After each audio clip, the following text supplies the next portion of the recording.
తాకట్లో ఉన్న మీ బంగారాన్ని విడిపించి ఆ రోజు ఆన్లైన్ రేటుకి కొంటాం. Sharma gold company. తెలుగు తమిళ చిత్రసీమల్లో పేరొందిన హీరోల్లో ఒకరు విశాల్. 6 అడుగులు ఎత్తుండి ఎప్పుడు ఫిట్ గా కనిపించే ఆయన ఇటీవల తరచూ అనారోగ్యానికి గురవడం అభిమానుల్లో ఆందోళనకు గురిచేస్తుంది.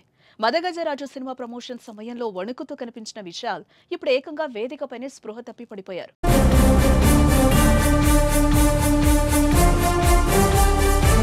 తమిళనాడులోని విల్లుపురంలో కోవాకం కూంతాడవర్ దేవాలయ ఉత్సవం సందర్భంగా తిరునంగేవుల అలికి పోటీ నిర్వహించారు. ఈ కార్యక్రమానికి కోలీవుడ్ స్టార్ హీరో విశాల్ ముఖ్య అతిథిగా హాజరయ్యారు. అయితే స్టేజ్ ఎక్కి కాసేపు అందరితో విశాల్ మాట్లాడారు. అందరూ గుమిగూడి ఆప్యాయంగా పలకరించారు. కానీ కాసేపటికే విశాల్ స్పృహ తప్పి కింద పడిపోయారు. దీంతో అక్కడున్న వారంతా ఒక్కసారిగా కంగారు పడ్డారు. ప్రాథమిక చికిత్స తర్వాత అనారోగ్యం గురించి కాస్త తేరుకున్న విశాల్ తరువాత ఆసుపత్రికి వెళ్లారు. ప్రస్తుతం విశాల్ ఆరోగ్యం నిలకడగా ఉన్నట్లుగా సమాచారం. ఆహారం తినకపోవడంతోనే విశాల్ స్పృహ కోల్పోయినట్లుగా వైద్యులు తెలిపినట్లు తెలుస్తోంది.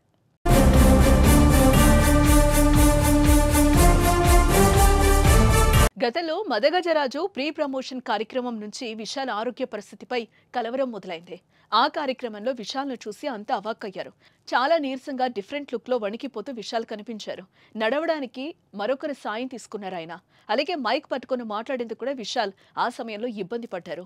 వైరల్ ఫీవర్ తోనే విశాల్ నీరసంగా ఉన్నారని వైద్యులు ప్రకటించడంతో అభిమానులు అప్పుడు ఊపిరి పీల్చుకున్నారు. కానీ మళ్ళీ ఇప్పుడు స్పృహ తప్పి పడిపోవడంతో అసలు విశాల్కి ఏమైంది, ఎందుకు ఇలా అయిపోతున్నారు, ఏదైనా హెల్త్ ప్రాబ్లం ఉందా అనే టెన్షన్ పడుతున్నారు అభిమానులు.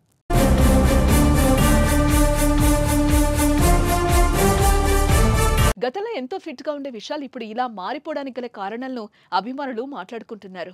ఆయన ఈ ఏడాది జనవరిలో మదగజరాజు సినిమా ప్రమోషన్ లో పాల్గొన్నారు. అప్పుడు విశాల్ చూసి అంతా షాక్ అయ్యారు. సన్నగా వణుకుతూ ఆయన కనిపించారు. దీంతో అతని ఆరోగ్యంపై పలువురు ఆందోళనను వ్యక్తం చేశారు. అయితే ఇప్పుడు విశాల్ మళ్లీ స్పృహ తప్పి పడిపోవడంతో ఆయన ఫ్యాన్స్ ను మరింత ఆందోళనకు గురి చేస్తోంది. అయితే ఆహారం తినకపోవడంతోనే విశాల్ స్పృహ కోల్పోయినట్లుగా వైద్యులు తెలిపినట్లు తెలుస్తోంది.